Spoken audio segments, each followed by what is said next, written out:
Hey guys. Alrighty. Here we go. Continuing on with the Lemonade War. We are on chapter 8 today. It's called Going Global. All right, global, throughout the world, or refers to expanding one's market beyond the immediate area of production. On Saturday morning, Jessie slept in, and even when she opened her eyes at 9:05, she still felt tired. How can I wake up tired? She wondered as she buried her face in her pillow and dozed off. 5 minutes later, she was awake for real, remembering why she was so tired. Yesterday's lemonade stand had been the hardest work of her life. Face painting, hair braiding, nail polishing. It had sounded like such a good idea.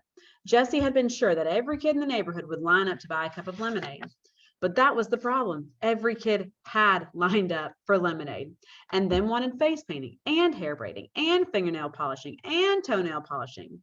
One boy had asked for face paintings on both cheeks, both arms, and his stomach. One girl begged for lots of little braids with ribbons woven in and the nail polishing. They all wanted different colors and decals, and it was impossible to get them to sit still long enough for the polish to dry. We're going to run out of lemonade, Megan had said to Jessie at noon as the line stretched all the way up the street. Pour half cups instead of full ones, whispered Jessie. It has to last. Jessie and Megan had each made $24 on lemonade, but they'd worked 8 hours to do it. And at the end of the day, they agreed. A good idea, but not worth it. After breakfast, Jessie pulled out her lockbox and sat on her bed. She kept the box hidden in her closet on a shelf under some sweaters. She kept the key in a plastic box in her desk drawer. The plastic box was disguised to look like a pack of gum. You would never know it was hollow and had a secret sliding panel on its side. Jessie unlocked the box and opened the lid. First, she took out the 3 torn slips, of paper. There was one for value added and one for goodwill. There was also a new one that Jessie had added last night. Profit margin. Sales less all operating costs divided by the number of sales. The result is a ratio. For example, if it costs you $300 to make 100 hats and you sell those hats for $500, the profit margin is 500 minus 300 divided by 100, or 2 to 1. Jessie lined up all 3 scraps of paper in the bed beside her. She wasn't sure why she was saving these words, but she felt like they belonged in her box. Next, she took out her earnings.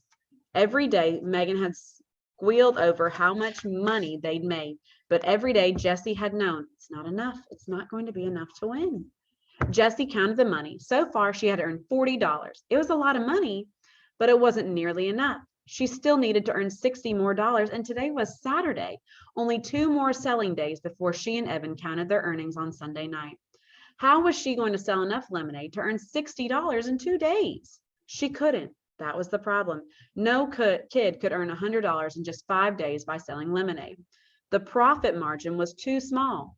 She knew because she'd used her calculator to figure it out last night. The numbers said it all. There was no way 2 girls in one neighborhood could sell 375 cups of lemonade. Nobody wanted that much lemonade, no matter how hot the day was. Jessie looked at the money in her lockbox and the page of calculations on her desk. Any other kid would have quit, but Jessie wasn't a quitter. And this is what all of her math looked like on the page where she'd worked it all out. She had worked it out to where it says profit margin for 1 can of lemonade, sales 8 cups at 50 cents each would be $4. Lemonade cost her $1.25. Paper cups cost 15 cents. Total operating cost was $1.40. And then she said that 8 cups were 8 sales. The profit margin was every 1 cup of lemonade, she earned 32 cents. She gets half the profit and Megan gets half the profit. So that means they earn 16 cups or 16 cents for every cup they sell. So in order to earn $60 to beat Evan, $60 equals 6,000 cents. So how many times does 16 go into 6,000? She needs to sell 375 cups. And that's how she came to that conclusion. On good days, Jessie's mom called her persistent. On bad days, she told her she just didn't know when enough was enough. Jessie reached for 10 bright ideas to light up your sales. It was on her bedside table right next to Charlotte's web. Jessie's hand hovered. She looked longingly at Wilbur and Fern, watching Charlotte hanging by a thread. But this was war, and she couldn't stop to read for fun. She grabbed the booklet and opened it to bright idea number 6. An hour later, she had a new scrap of paper stashed in her lockbox and a whole new page of calculations on her desk. It might work. It could work, but she and Megan would have to risk everything they'd earned over the past 3 days. And Jessie would have to be braver than she had ever been in her whole life. Jessie carried her lockbox and calculations downstairs.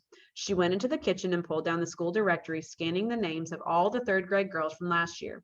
She knew them all, from Evan, from recess, from the lunchroom, knew who they were, knew their faces, which ones were nice, which ones were not so nice, but she didn't really know any of them. Not enough to call them up, not enough to say, want to do something today? Not enough to ask, would you like to have a lemonade stand with me?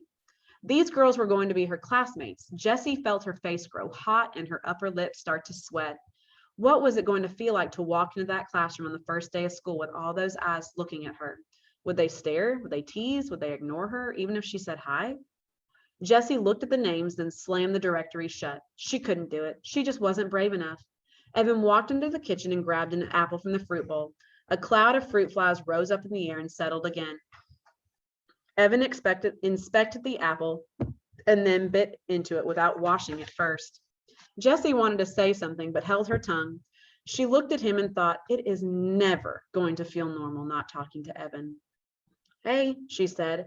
Evan raised his apple to her, his mouth too stuffed to talk. So is Paul coming over today? She said. Evan shook his head, munching noisily. Well, is anyone coming over? Jessie was curious to see what the enemy was up to today. Yesterday, Evan's smile had told her plenty. He had sold a lot of lemonade. A lot. But what was he going to do today? Evan shrugged his shoulders. He swallowed so hard it looked like he was choking down an ocean liner. But you are setting up a stand, right? Asked Jessie. Nah, I'm good, said Evan, looking closely at his apple. I'm just going to take it easy today. He took another enormous bite and walked out of the kitchen and down the basement stairs. Take it easy? How could he take it easy? You didn't take it easy when you were in the middle of a war. Unless he had already won the war. Could that be possible? No, it was impossible. There was no way Evan had earned $100 in just 3 days of selling lemonade. No way. Jessie's mind skittered like one of those long-legged birds on the beach. Had he? Could he? Were her calculations wrong? Was there some other way? Had she overlooked some detail, some trick? Was she missing something? Jessie flipped open the school directory. Maybe he had $100. Maybe he didn't. She couldn't take a chance. She started putting pencil check marks next to names of girls she thought might work out. She'd gone over the list twice when the doorbell rang. It was Megan. I've got a new idea, said Jessie. Aw, not more lemonade, said Megan, sinking onto the couch in the family room. I'm tired of selling lemonade, and it's just too hot. I practically had sunstroke yesterday painting all those faces. We're done with that, said Jessie. No more extra services. Doesn't pay off. But here's an idea. Forget lemonade. Let's go to the 7-Eleven, said Megan. Is Evan home? We could all go. No, he's not home, said Jessie, eyeing the door to the basement. She needed Megan to be on board with her plan. She needed Megan to make the phone calls. Look, this is great, and we don't need to sell the lemonade. Jessie laid out all the details. She showed Megan the new scrap of paper. Franchise, the right to sell a company's products and use the company's name and logo in a certain area. Then she showed Megan her page of calculations. At first, Megan buried her head under a pillow, but then she poked her head out like a turtle and started to listen for real. That sounds like a pretty good plan, she said. But is it really going to work?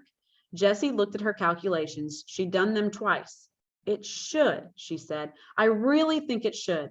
She frowned suddenly, not so sure of herself. It's a big upfront investment and a lot of work organizing everybody. But once they're set up, we should just be able to sit back and watch the money roll in. The key is spreading everybody out so there'll be plenty of customers.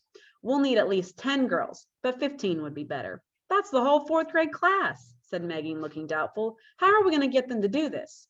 Well, you could phone them up, said Jessie. She handed Megan the school directory, open to the 3rd grade page. Me? Said Megan. Why me? Because they know you, said Jessie. They know you too. Yeah, but they like you. Megan shook her head. Not all these girls are my friends. Even the ones that aren't your friends, they still like you. Everybody likes you, Megan. Megan looked embarrassed. Oh, everybody likes you too, she said. No, they don't, said Jessie. They really don't. There was an uncomfortable silence between the two girls. Then Jessie shrugged her shoulders and said, I don't know why those girls in my class last year didn't like me. I'm hoping this year will be better. Megan tapped her fingers on her knees. You're nervous, huh? About fourth grade? She asked. Jessie thought hard. I'm worried that I won't make any new friends, she said. You know that all the kids will think I'm just some puny second grader and that, she took a deep breath, I don't belong. Megan looked up at the ceiling for a minute. Do you have an index card? She asked. Huh? I need an index card, said Megan. Do you have one? Jessie went to the kitchen desk and got an index card. She handed it to Megan. Megan started to write something on the card. What are you doing? Asked Jessie. I'm writing a comment card, said Megan. That's something you're going to miss from third grade. We did it every Friday. We each got assigned a person and you had to write something positive about that person on an index card. Then it got read out loud. She folded up the card and handed it to Jessie. Jessie unfolded the card and read what Megan had written. You're a really nice person and you have good ideas all the time. You're fun to be with and I'm glad you're my friend. That was sweet of her. Jessie stared at the index card. She kept reading the words over and over. Thanks, she whispered. You can keep it, said Megan. That's what I did. I've got all my comment cards in a basket on my desk. And whenever I'm feeling sad or kind of down on myself, I read through them. They really help me feel better. Jessie folded the index card and put it in her lockbox. She was going to save it forever. It was like having a magic charm. So how about I make half the phone calls and you make the other half, said Jessie. Okay, said Megan, jumping up from the couch. It was surprising how many almost fourth grade girls had absolutely nothing to do 3 days before school started. In less than an hour, Jessie and Megan had 13 lemonade franchises signed up for the day. The rest of the day was work, but it was fun. Jessie and Megan attached the old baby carrier to Megan's bike and then rode to the grocery store and spent every penny of their earnings on lemonade.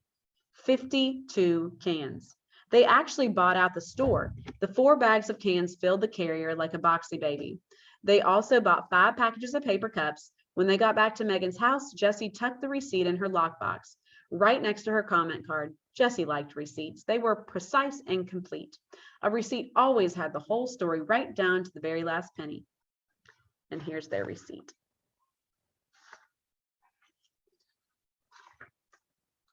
Then they tossed the construction paper and art supplies into a carrier and started making the rounds. First stop, Sally Knight's house. She was ready for them with a table, chair, and empty pitcher all set up. Jessie mixed the lemonade. Megan quickly made a lemonade for sale, 75 cents a cup sign, and they left Sally to her business. The deal was that Sally got to keep 1/3 of the profits and Jessie and Megan got to keep the rest. After they'd set up 13 lemonade stands, each with enough mix to make 4 pitchers of lemonade, Jessie and Megan hung out at Megan's house, baking brownies and watching TV. Then they hopped in their bikes again and made the rounds. Jessie and Megan stopped in front of Sally's house first. The lemonade stand was nowhere to be seen. What do you think is going on? Asked Megan. Jessie had a bad feeling in her stomach. Something must have gone wrong. They rang the doorbell. Sally came to the door. Hurry, she said, grabbing their arms and pulling them inside. My mom goes totally mental when the AC is on and the door is open. Where's your stand? Asked Jessie nervously, feeling goosebumps ripple up her arms because of the suddenly cool air. Sally waved her hand. Done, she said. I sold out in like half an hour. It's so darn hot. We made $24 besides tips. Do I get to keep the tips?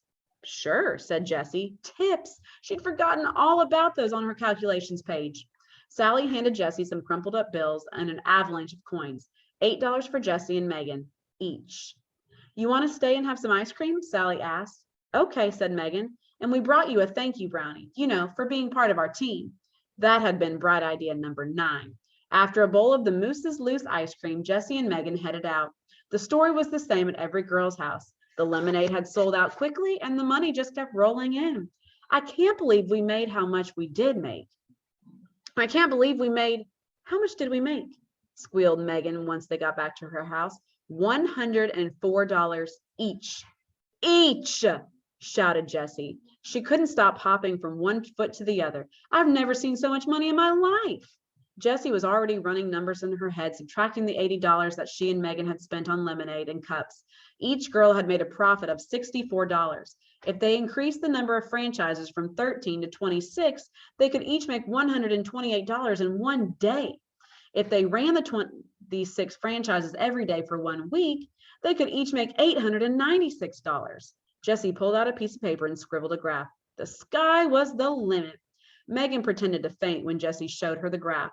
What are you going to do with your money? She asked from the floor. Win the war, thought Jessie. Oops, she couldn't say that to Megan.